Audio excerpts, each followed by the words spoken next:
वो पढ़ाया जाता है जो प्रैक्टिकली कम इस्तेमाल में आता है। हमारे गुरुकुल होते थे, उनमें वो पढ़ाया जाता था जिनके द्वारा प्रैक्टिकल किया जाता था। आजकल प्रैक्टिकल कुछ और होते हैं, पढ़ाया कुछ और जाता है। दिमाग पे बोझ ज्यादा है और जो पढ़ाई से सफलता मिलनी चाहिए उसकी रेशो कम है।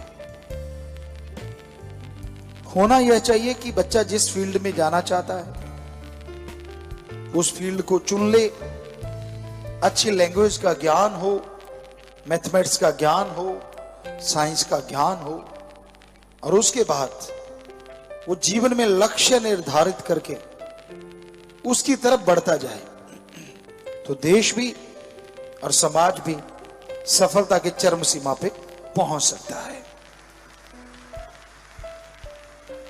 इंसान पढ़ा कुछ और है, रियल लाइफ में कर कुछ और रहा है। कईयों को तो कॉलेज में जाते +2 में क्या पढ़ा था याद ही नहीं, कॉलेज पढ़ गए तो पहले क्या था वो याद नहीं, और उसकी जरूरत भी नहीं याद करने की, तो फिर वो पढ़ाया ही क्यों? अगर वो दिलो दिमाग में बिठाना ही नहीं और उसके आने वाले टाइम में कोई जरूरत ही नहीं, तो फिर क्यों ना जिसकी जरूरत है वही बचपन से पढ़ाया जाए। और इंसान पता नहीं सफलता के कितने झंडे गाड़ दे, उस सब्जेक्ट को लेके, उस विषय को लेके वो पढ़ता जाए तो तरक्की बेहद ज्यादा करेगा।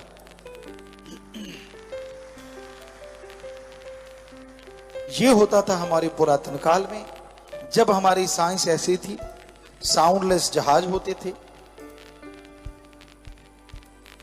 जब चाहे बरसात करवा लेते थे, एटम परमाणु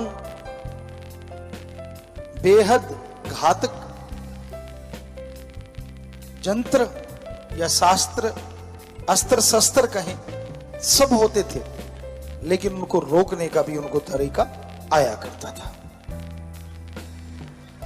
कितनी बड़ी साइंस रही होगी, जब चाहे बरसात करवा लो, जब चाहे रोक दो, जब चाहे सर्दी में गर्मी पैदा कर दो और गर्मी में सर्दी पैदा कर दो वातावरण में।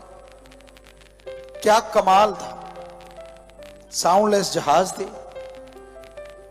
तो साइंस इसलिए तरक्की करती थी क्योंकि जिसका जो टैलेंट होता था, एक उम्र तक सब सब्जेक्ट पढ़ाए जाते थे ताकि बच्चे में निखार आ जाए, बुद्धि तीक्ष्ण हो जाए, और उसके बाद फिर सब्जेक्ट चुन के उस पर पूरा ध्यान दिया जाता था। और कई बार तो शुरुआत में ऐसा था कि वो सब्जेक्ट शुरू से ही पढ़ाए जाते थे जो पूरी लाइफ में काम आने वाले हैं, और साथ में दूसरा ज्ञान करवा दिया जाता था। तो हम नहीं कहते कि आज की पढ़ाई गलत है, लेकिन पहले हमारे देश की, हमारी संस्कृति की जो पढ़ाई थी वो आज से बहुत ज्यादा आगे थी और बहुत ज्यादा साइंस हमारी बड़ी थी, ये हम आपको गारंटी दे सकते हैं।